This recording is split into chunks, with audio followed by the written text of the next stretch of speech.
যদি central agency ভয় দেখায় শুনবেন না, টাকার প্রলোভনে কেউ পা দেবেন না।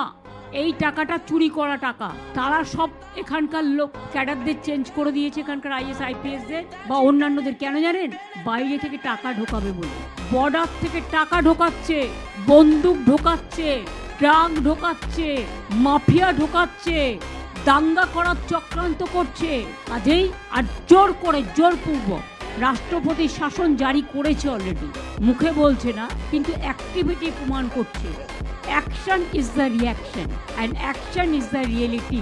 জনগণ কিন্তু ওদের বিরুদ্ধে সংবিধানের রক্ষা কবচ হিসেবে, গণতন্ত্রের রক্ষা কবচ হিসেবে ওদের এই স্পর্ধাকে একেবারে জব্দ থেকে স্তব্ধ করে দেবে, এটা আমার বিশ্বাস আছে।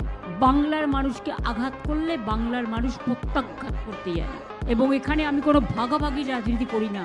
হিন্দু, মুসলিম, শিখ, ইসাই, হিন্দু, বৌদ্ধ, শিখ, জৈন, পারসিক, মুসলমান ও খ্রিস্টান, আমি সবার কথা বলছি।